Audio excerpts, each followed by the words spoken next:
Raise your hand if a patient has ever told you, "I'm barely eating. Why can't I lose any weight?" It's one of the most common and frustrating parts of guiding patients through weight loss. They think they're doing all the right things, counting calories, eating salads, exercising, but the scale just won't budge. If you've ever found yourself stuck in a conversation about weight loss, unsure whether to focus on calories, hormones, or something else entirely, this episode is for you. And since March 4th was World Obesity Day, it's the perfect time to rethink how we talk about weight with patients. I'm Colleen, a PA, dietitian, and your nutrition mentor. Welcome to the Exam Room Nutrition Podcast, your guide to giving better nutrition advice. Today, I'm joined by Sarah Allison, a registered dietitian and yoga instructor who is passionate about making nutrition simple and practical for patients. In this episode, we're tackling some of the biggest challenges providers face. We'll talk about how to help patients recognize real hunger cues and why so many don't feel hungry in the morning, why meal plans don't work, and what actually helps patients build sustainable habits. What to say when referring a patient to a dietitian without just saying, "Go see the dietitian for a diet." We'll unpack the role of hormones in weight loss and how to keep patients from getting lost in the weeds with cortisol, insulin, and metabolism. If you've ever struggled to have productive, science-backed conversations about weight loss without falling into the eat less, move more trap, you're going to love this episode. And if you want to take your knowledge even further, I'm developing an in-depth nutrition course for providers, which will be approved for CEUs. The waitlist is open and you can sign up for updates and some fun freebies along the way at examroomnutrition.com/course. All right, grab your coffee and enjoy my conversation with Sarah. Sarah, thank you so much for the gift of your time. Welcome to the Exam Room Nutrition Podcast. Hi, Colleen. Thanks for having me. Well, I love these questions that we're going to talk about today because we hear it all the time from patients. So when a patient says, "I am barely eating, why aren't I losing any weight?" How should the provider navigate this?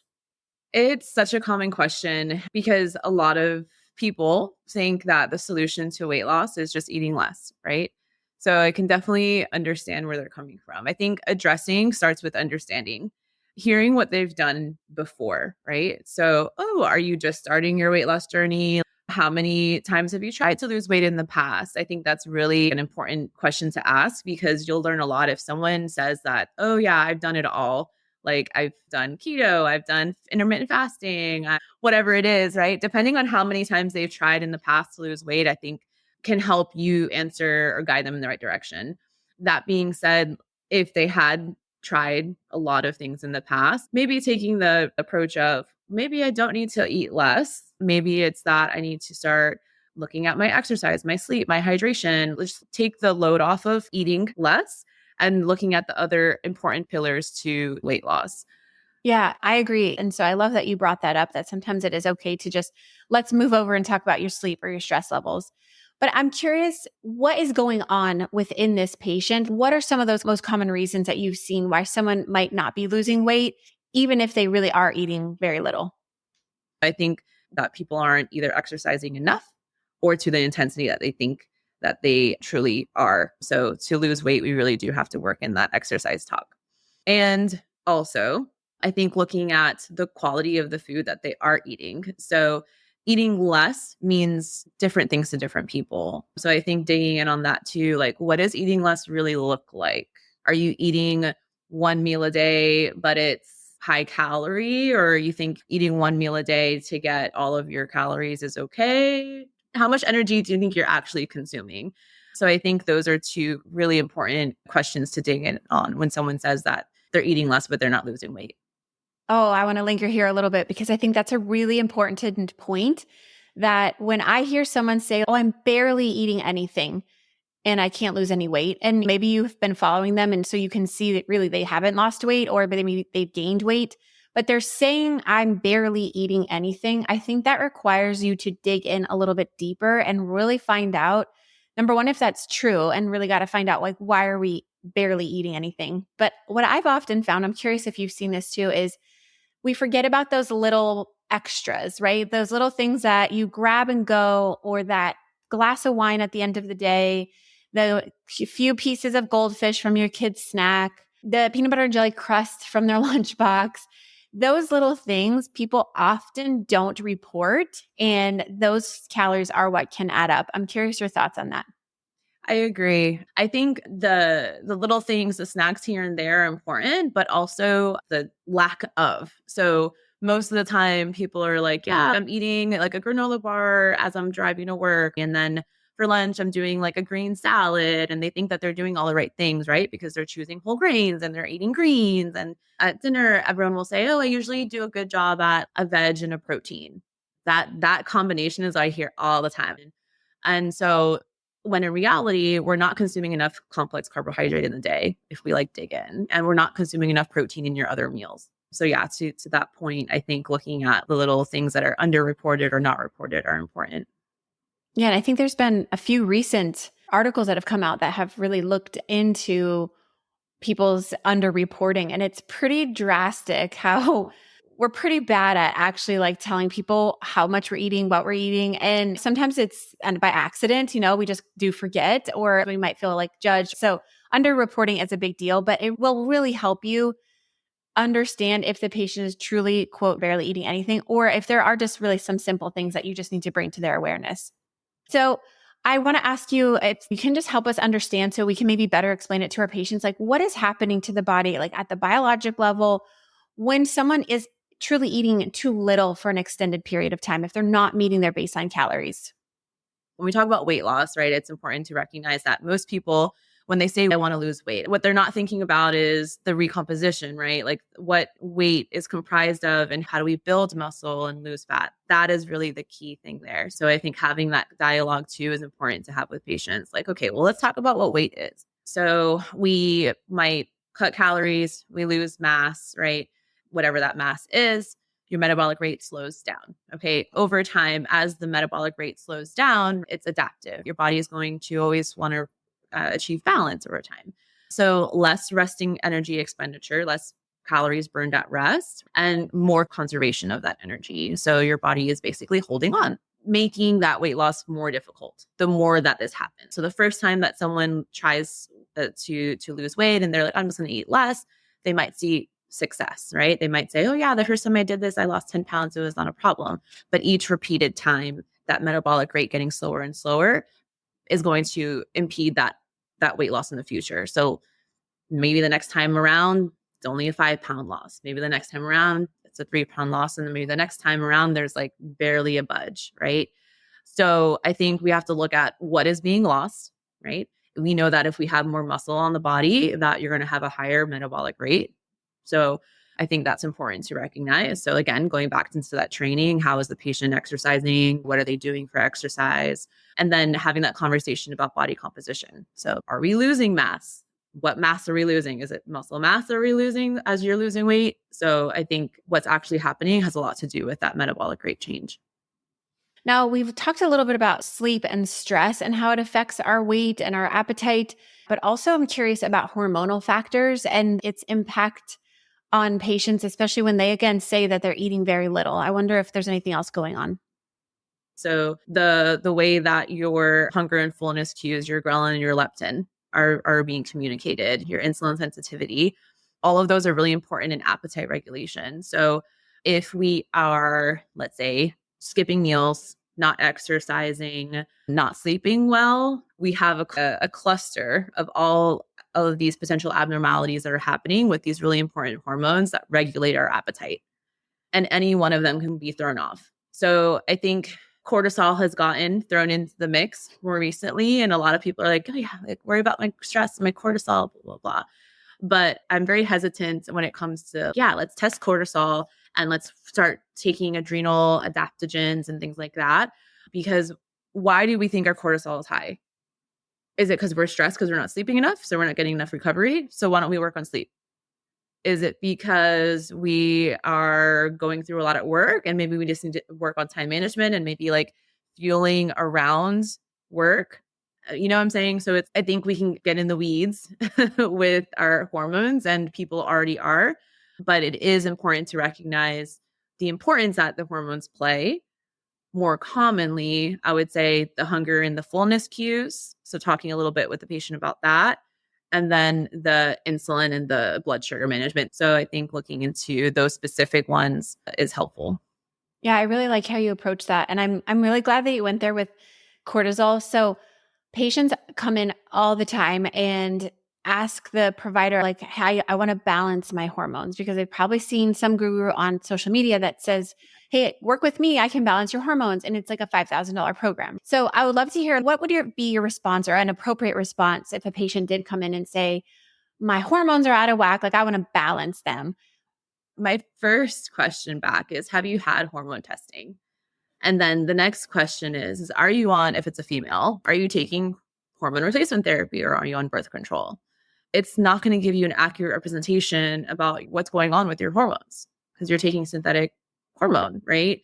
And so this is very common. A lot of women will come in and they've say, yeah, I've gotten tested, but they've also been on birth control since they were 15. How are we going to interpret those results? Are your hormones out of whack?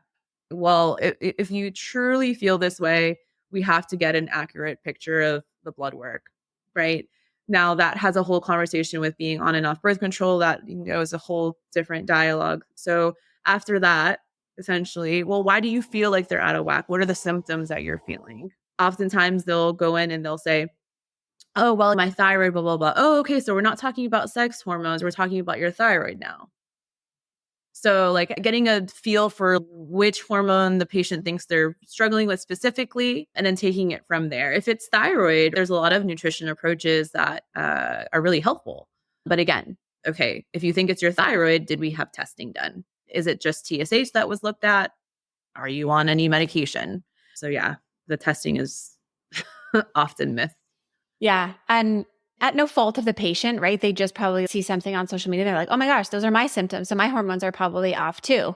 And that's where the provider comes in and gives that education. Okay, if you're really concerned, let's get tested. And if they're normal, then like you said, let's really focus on your hunger and fullness and managing your blood sugar with those meal times throughout the day. I love those two tips, because I think that can resolve a lot of the patient's complaints and sort of with a workaround way and still address their concern with their hormones. So I really, really like your approach with that. Do you have any tips for helping patients learn how to feel that hunger? Yeah, having a conversation of, okay, can you think back to yesterday, like when you did eat? What did you feel? Did you feel the actual physical sensation in your stomach? Do you feel the tummy grumbles? Were you really stressed? Was it more of an emotional hunger? Because there's different types. Having that, what type of hunger am I feeling conversation.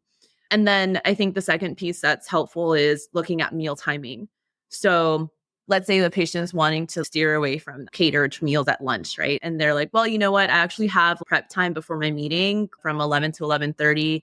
I have me time. So I would really like to work on bringing lunch and having that so I can go in the meeting and feel full and focus on work. Okay, cool. Well, why don't we set up meal times so that your first meal is at 11 a.m. and let's start thinking about what we're going to bring. So if the goal is to get someone to eat breakfast, lunch, and dinner, doesn't mean that breakfast has to be at 8 a.m. or 6 a.m. We can say that that meal time is your first meal of the day, and then we can plan the other two meals after that. So I think what type of hunger they're feeling and then working on meal timing is helpful. Yeah, I think that's really helpful. Now I want to move away a little bit from this troubleshooting aspect into some advice that I give all the time as a dietitian, and I know you do. And that's telling the patient that they need to eat more. And it sounds counterintuitive when they're like, but I'm trying to lose weight. And so I would love to just hear, like, how do we explain this to patients? How do we explain that eating more can often help you with weight loss? The patient oftentimes might not want to hear it. And they might just think you don't know what you're talking about and try to seek another provider, right? So recognizing the cues from the patient as you're having that initial talk about it is so important. But I think what I've learned over the years is having the right approach and instead of barking orders, well, you're not eating enough and you need to eat more. Having that dialogue like, okay, I think you've done a lot for your health already. I love that you're eating salads at lunch and you're incorporating a whole grain oat bar in the morning. But let's talk about energy balance. And let's look at what that actually means for just overall wellness. And the way that I explain it, and different dietitians do this, everyone has their own little method. But I say we have a bucket that we have to fill up. Like we have to fill up a gas tank, right? In your car, we have different size cars. We're all in different shapes and sizes. Your nutrition needs, right, are going to be unique to you. So if your friend Susie is saying that she's only consuming 1,000 calories and Susie looks great, okay, that's great for Susie. But you need to recognize that you have a certain bucket that you need to fill up, and it's going to look different than Susie. And what goes into that bucket is far more important than just looking at that number. So let's talk about what goes into the bucket. What goes into the bucket are your macronutrients, your carbohydrates, proteins, and fats. We do need to have these in balance. And that's the approach I'll talk about from like the energy balance perspective, and then leading into meeting the needs that way. So then I'm telling them they need to eat more, but I'm not really telling them they need to eat more, if that makes sense. Yeah, that makes perfect sense because nobody likes to be told what to do, first of all. I think that when you do take that approach of, oh, well, you just need to eat more. I mean, for someone who's been a lifelong dieter, telling them they need to eat more is very triggering and really, really scary. So I like that approach of education and awareness as opposed to just, do you have to do this? You know, we're not just ordering and bossing somebody around, maybe explaining the why behind it even first before you even tell them what to do. And so they can discover that on their own. I think that's a really helpful approach. So I want to linger here a little bit for that patient who is really, really scared to eat more. Those individuals who've been dieting for years, often it is female patients, but sometimes we've got male patients that have really struggled with their weight and then have bounced from diet to diet. And we're gently trying to tell them, hey, let's add in some protein, let's add in some fiber. And they are genuinely afraid to do that. How can you help them through that? When you look at other people in their counseling and you've seen how people are counseling and you're like, okay, really getting into the weeds too much, right? Like, okay, well, you need like 4 servings of fruits, you need this servings of this, and da da da da. And I think what's really helpful is scaling back. So after educating on, okay, this is your energy balance. This is looking at, okay, well, what are you currently doing? So I know I'm talking a lot about like nutrition, and this person doesn't have a degree in nutrition, right? So they need to figure out how to apply this. So you're already having a green salad at lunch. You're bringing that with you. I love that for you. Or you're already going to Chick-fil-A and you're getting the kale side salad. Okay, lovely. What we just talked about was energy balance includes carbohydrates with proteins and healthy plant-based source of fat. So that green salad, what is that? Is that a carb? Is it a protein and fat? Having that kind of dialogue. Tell me what you think is in that meal that you're already doing every day. Oh, okay. Yeah, you're right. That is really only leafy greens. I'm not really getting a grain or a complex carb, a starchy vegetable or fruit or in there. So maybe, you know what? I'm going to bring an apple with me. And that's like an easy fix. Cool. So I take that approach of what they're already doing, what's easy for them to add in based off what we just learned. Fantastic approach. Because, and I'm thinking for my, primary care providers, it's really easy to feel like you have to get into the weeds. Like you have to give the patient all the guidelines and give them this meal plan. And it feels very, very overwhelming because we're the ones who have literally 10, 15 minutes maybe to do all the things in this visit. So I really, really like how you scale back. And that is my favorite approach, is to just work within what the patient's doing, because we're creatures of habit, right? If they're already bringing something for lunch, like just work on that, because then you don't have to change up so many different things. And the habits guru, James Clear, he always talks about making change really easy, because if it's easy, we're going to do it.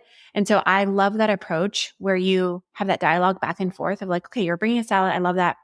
What is this? What's missing? What can you add in? Instead of you just telling them, oh, why don't you add some chicken? Why don't you add some this? Half the time, I don't know for you, but half the time when I do that and I make a suggestion, oh, why don't you throw a piece of fish on there? And they're like, well, I don't like fish.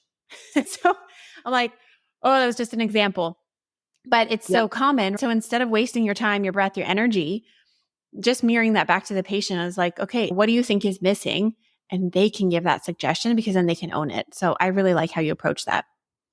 I want to close out our conversation with maybe just a few of your favorite tips or most useful pieces of advice that maybe you haven't already talked about in helping patients manage their weight. one of the first things the patient will think or feel that they have to exercise 7 days a week to lose weight and that they need to have a meal plan. Meeting someone off the bat, those are the two things that they think they need to do. And so I always communicate and say, look, we don't have to make it big and drastic, but you do want to make it something that you enjoy. So if you don't like CrossFit, don't do CrossFit. But if you like to dance, then dance. See what's in your area. Is there like little salsa meetups that you can go to? Can you just dance in your room, right? In a private space, if you don't want people looking at you in your household, right? Can you just do a little 5-minute dance sesh? So exercise, finding something that we like and explaining that it doesn't have to be dramatic. And then the second thing is looking at hydration and like what we're actually drinking. Those are like the two like fundamental things that I think get lost.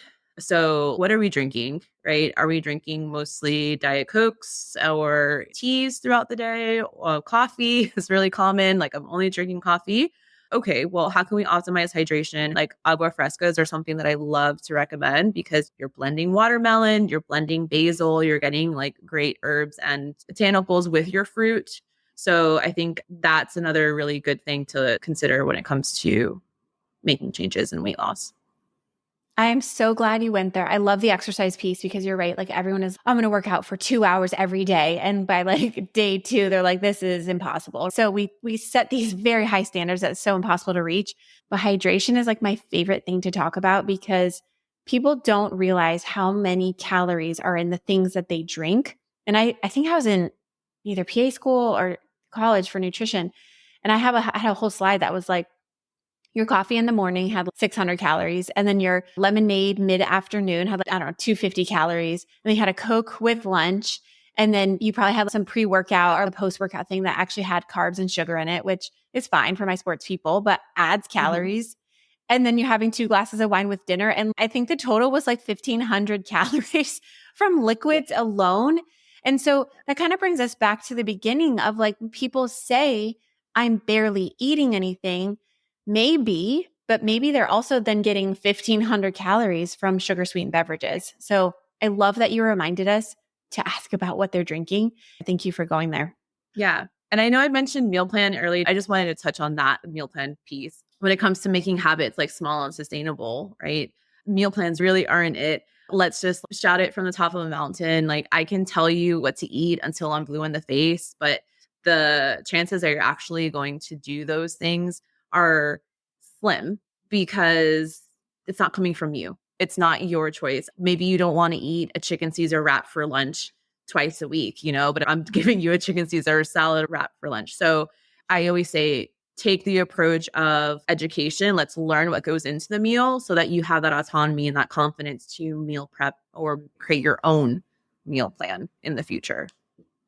The time I wasted when I worked as a full-time dietitian making meal plans, and this was 10 years ago. Oh my gosh. I wish I could have that time back. And I know like all my dietitians are like, amen, sister, me too. Because that's how we were taught years ago is like, it was a meal plan and patients asking for that. And holy moly, I wasted so much time. And this was before like GPT could do it for you in 2 seconds.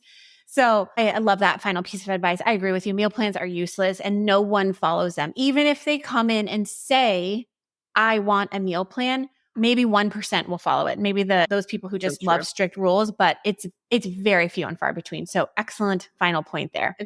I've started to tell, and this is important for providers too, because I think that certain providers will refer to dietitians for meal plans. And I hear that, oh, my doctor told me to come to you. I get a meal plan for this. And so one thing that I do say in my first initial visit with patients is that, hey, here's what you can expect from a visit with me. This is my nutrition philosophy. I take a non-restrictive approach and you will not get a meal plan from me. And that has been so liberating for me as a dietitian because I'm not doing endless hours on meal planning when we know that at the end of the day, it's not work. So like my time I get back.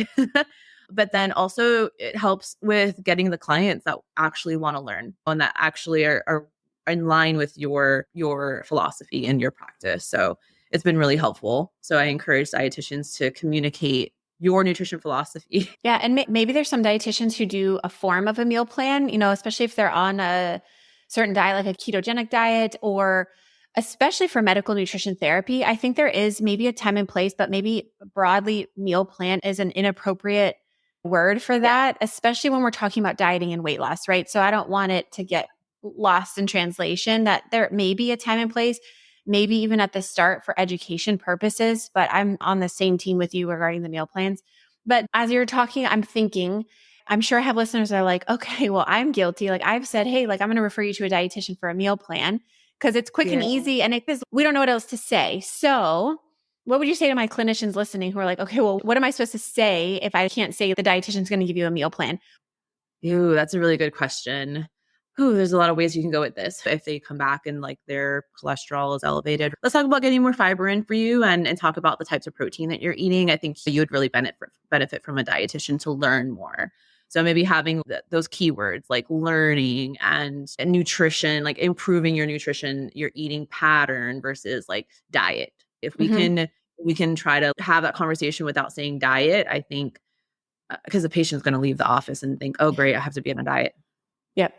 And now I got Yep. to see a dietitian.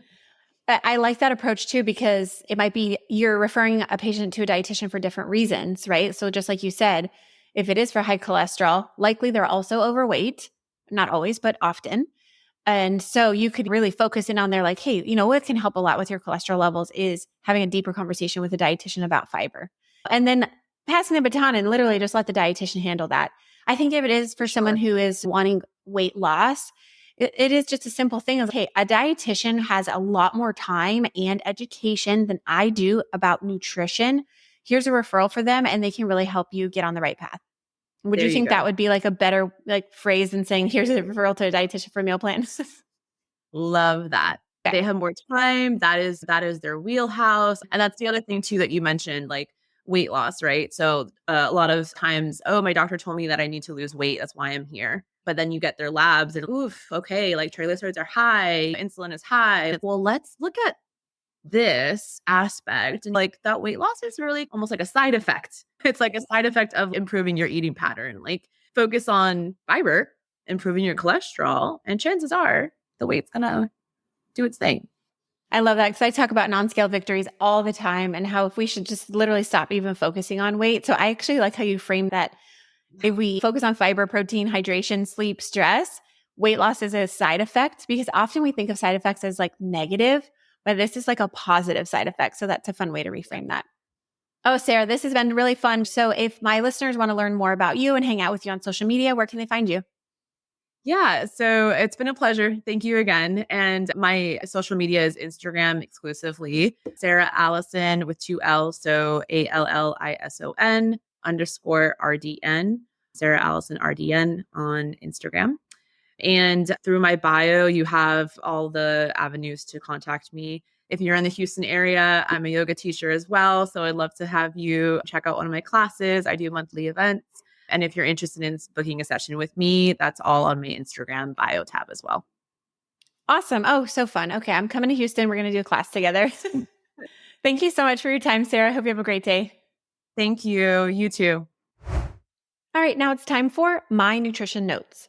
So I want to linger on something that we touched on earlier, which is helping patients understand their hunger cues. Because here's the thing, so many patients think they're overeating when in reality, they're underfueling throughout the day.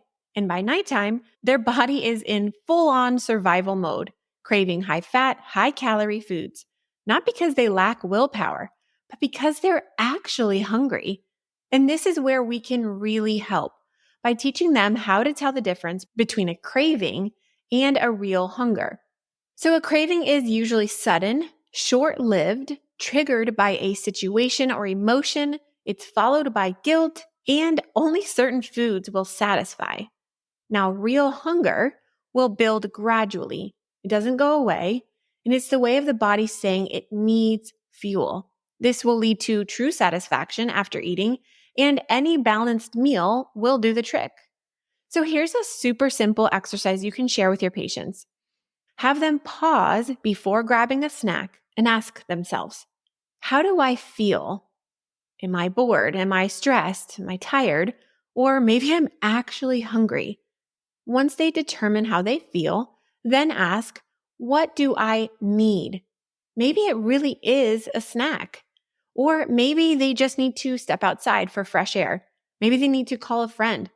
Or maybe they just need to go to bed and their body's just telling them that they're tired.